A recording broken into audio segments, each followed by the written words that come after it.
ఒకటి అసెంబ్లీకి, ఒకటి పార్లమెంటుకు, ఒకటి అసెంబ్లీకి, ఒకటి పార్లమెంటుకు ఫ్యాన్ మీద మీరు నొక్కితే మీరు గత ఎన్నికల్లో బటన్ నొక్కి పెట్టెలో బంధించిన చంద్రముఖి బెడద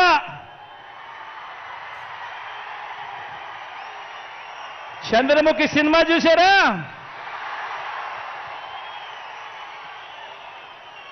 ఒకటి అసెంబ్లీకి, ఒకటి పార్లమెంటుకు ఫ్యాన్ మీద నొక్కితే మీరు గత ఎన్నికల్లో బటన్ నొక్కి పెట్టెలో బంధించిన చంద్రముఖి బెడద ఇక శాశ్వతంగా మీకు ఉండదు.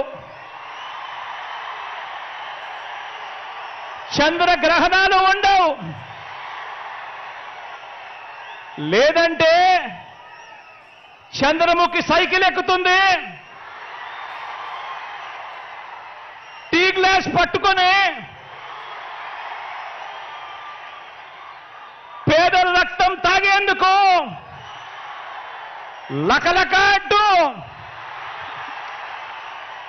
ఇంటింటికి వచ్చి అబద్ధాలతో మోసాలతో ఒక డ్రాకులా మాదిరిగా మీ తలుపు తడుతుంది. గడప గడపలోనూ కూడా, ప్రతి ఇంట్లోనూ కూడా ఆ ప్రతి అక్క చెల్లెమ్మకు చెప్పండి, ఆ ప్రతి అవ్వాతాతకు చెప్పండి, ఆ ప్రతి అన్నతమ్ముడికి చెప్పండి. మరో విషయం కూడా మీరు గమనించండి. 14 ఏళ్ళు సీఎంగా చేసినా కూడా చేసుకునేందుకు ఏమీ లేదు కాబట్టి, చెప్పుకునేందుకు ఏమీ లేదు కాబట్టి చంద్రబాబు రాజకీయం అంతా కూడా పొత్తులు, జిత్తులు, నక్క జిత్తులుగా సాగుతా ఉంది చంద్రబాబు గారిది. 14 ఏళ్ళు ముఖ్యమంత్రిగా పరిపాలన చేసి నేను ఇది చేశా అందుకే నాకు ఓటేయండి అని చెప్పి అడగాల్సిన పొజిషన్లో ఉన్న 14 సంవత్సరాలు ముఖ్యమంత్రిగా చేసిన వ్యక్తి చెప్పుకునేందుకు ఏమీ లేదు కాబట్టి రాజకీయాలన్నీ కూడా వాళ్ళయి పొత్తులు, జిత్తులు, నక్క జిత్తులతో సాగుతా ఉంది. ఈ మధ్య ఈ చంద్రబాబు గారికి ఎన్టీ రామారావు గారు గుర్తుకొస్తా ఉన్నాడు. వెన్నుపోటు పొడిచేది ఆయనే, మళ్ళీ ఎన్నికలప్పుడు ఎన్టీ రామారావును గుర్తు తెచ్చుకునేది ఆయనే. ఈ మధ్యకాలంలో ఆయన అంటా ఉన్నాడు, తెలుగుదేశం పిలుస్తోంది, రా కదలి రా అని చెప్పి అంటా ఉన్నాడు, పిలుస్తా ఉంది. ప్రజల్ని కాదు పార్టీలను పిలుస్తా ఉన్నాడు, దత్తపుత్రుడిని పిలుస్తా ఉన్నాడు. నేనిచ్చే ప్యాకేజీ కోసం రా కదలి రా అని చెప్పి దత్తపుత్రుడిని పిలుస్తా ఉన్నాడు. వదినమ్మను పిలుస్తా ఉన్నాడు. కమలం పార్టీలో చేరి అక్కడ నా మనిషిగా రా కదలి రా అని చెప్పి వాళ్ళ వదినమ్మను పిలుస్తా ఉన్నాడు.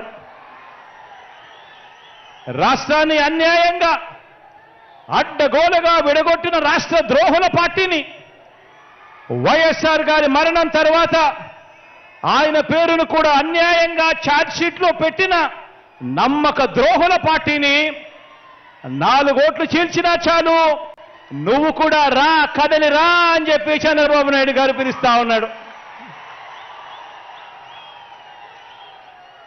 అసలు బాబుకి, దత్తపుత్రుడికి, వదినమ్మకు, చంద్రబాబు బ్యాచ్కి ఈ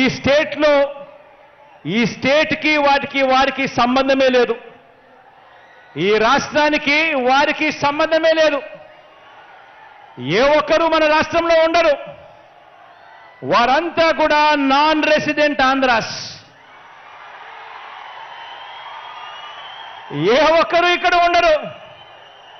వారందరూ కూడా నాన్ రెసిడెంట్ ఆంధ్రాస్. వారికి ఏనాడైనా ఎప్పుడైనా కూడా ప్రజలు ఎప్పుడు గుర్తుకొస్తారు అని అంటే ఆ ప్రజలతో వారికి పనిబడినప్పుడు మాత్రమే ఈ రాష్ట్రమైనా గుర్తుకొస్తుంది, ఈ రాష్ట్రంలో ఉన్న ప్రజలైనా వాళ్ళకు గుర్తుకొస్తారు. కాబట్టే ఆయన సైకిల్ను, కాబట్టే ఈ పెద్ద మనిషి సైకిల్ తొక్కటానికి ఇద్దరిని, దాన్ని తోయటానికి మరో ఇద్దరిని పొత్తులో తెచ్చుకొని రా కడని రా అని చెప్పి పిలుస్తా ఉన్నాడు.